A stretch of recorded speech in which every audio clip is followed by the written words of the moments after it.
Hello. Hello, Dean. You're a stupid head. Homer, is that you? So today I'm going to do something a little different. Today I'm going to talk about Kaldheim and some leaks and spoilers you might not be aware of if you've not been keeping up to date with all of this. So let's just get straight into it. So firstly, we have a banner image showing the logo, the plane from a Plane Chase card that was released in a Plane Chase anthology set several years ago.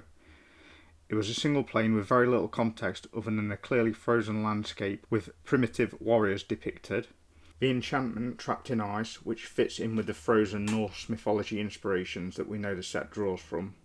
Lastly, we have Calyptus, God of Fury, which shows very little other than the name, and that it has red in its casting costs. We can also see that it's a legendary creature only, dropping the tentative enchantment style gods that we previously had in Feros, maybe suggesting that the way in which the gods are worshipped is different, and maybe shares more in common with the Amonkhet gods. The artwork itself evokes a Thor, God of Thunder-like interpretation and depicts lightning being wielded in an arc from his hands. Suggested this god is comparable with Thor and probably has blue in its casting cost, even though this has not been confirmed. Next we have some packaging that depicts the planeswalker Kea, which was announced that she was on Kaldheim after this image leaked, though what she's doing there and how she is woven into the lore is anyone's guess at this point. Moving on, we have several leaked images of miniatures from WizKids under their Deep Cuts line. These miniatures tie into a D&D campaign role-playing book that will be released and focused around Kaldheim as a plane, and we see a Kea miniature has been leaked, but the model is based on the Bane of the Dead card from the War of the Spark set, so not much to go on there. So I don't want to talk about any further. It doesn't really tell us anything more about Kaldheim other than she appears there.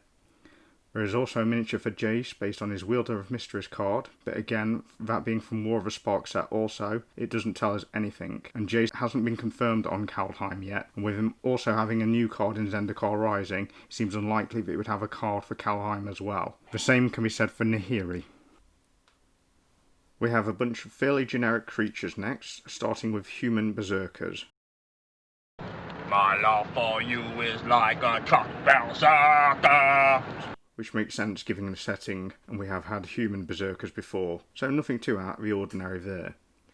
We also have elf fighter and cleric, and also dwarf fighter and cleric, fairly standard stuff. Clerics have been getting a lot of support lately in white and black, such as Orah, but when you think of dwarves, think that they are usually in red, so they might not benefit from the more recent additions to the tribe. The interesting thing here is fighter as a creature type. That is an unusual creature type. Traditionally, humans would be soldiers, or more recently warriors, but I think this is a clue to future sets, as fighter would be a traditional class in Dungeons & Dragons, and we know that a D&D Forgotten Realms crossover set is upcoming. So it probably has ties with that in a similar way to how party works for Zendikar Rising. Not to say it works in the same way, but it looks to replace warrior synergy with fighter synergy instead, alongside druids, clerics, berserkers, rogues, rangers, possibly barbarians, and maybe some wizards, though I suspect that the other classes such as wizards, warlocks and sorcerers will come with Strixhaven, the set that will follow Kaldheim and is based around a school of magic. Where the other classes of Dungeons & Dragons such as Bard, Paladin and Monk will come in remains to be seen, but we have had monks, paladins as creature types previously.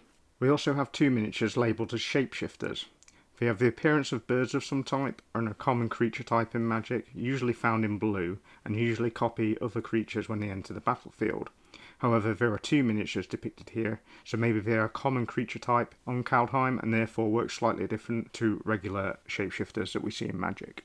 Now we have the good stuff. Firstly, we have the Cosmo Wolf, a clear comparative to Fenrir. Fenrir in Norse mythology is a monstrous wolf of great power, a child of Loki, the god of mischief, and is supposed to fight and kill Odin, the Allfather, during the Battle of Ragnarok, which is, if you didn't already know, the final battle of the gods that spells the end of the gods and the destruction of the land. Sometimes it can be interpreted as death and rebirth, as sometimes the gods are said to return, lending a somewhat cyclical nature to Ragnarok.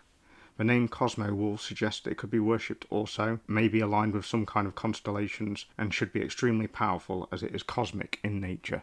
Next we have Cosmo Serpent, a comparative to, and apologies if I mess the pronunciation, but it's a comparative to Jormungandr, sometimes seen written without the R at the end, so possibly Jormungand. In Norse mythology, Jormungand is also known as the Midgard Serpent, or the World Serpent. It is a vast sea serpent that is so long it encircles the whole world and has its tail held in its mouth.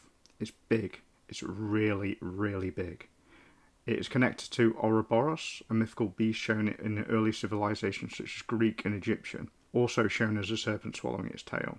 Associated with the concept of infinity, the infinity symbol itself is modelled after Ouroboros. Jormungandr is a child of Loki as well, and during Ragnarok is responsible for the death of Thor.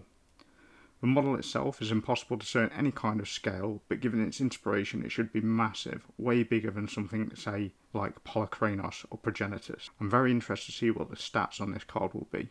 Lastly, we have two models which we will look at. We have Elrond, God of Wisdom. Not too much to discern here. He appears to have runes on his skin and wears animal pelts, giving him a fairly standard Viking warrior style appearance.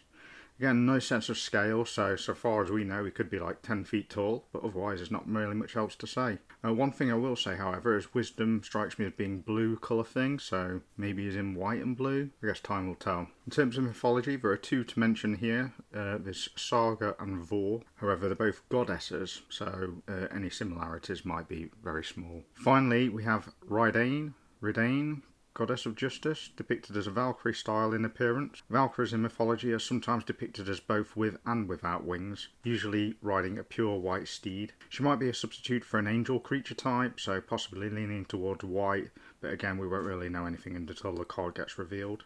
In mythology there is Forseti, who is a god of justice, so similar to Elrond, there may only be minor influences or they've been gender swapped.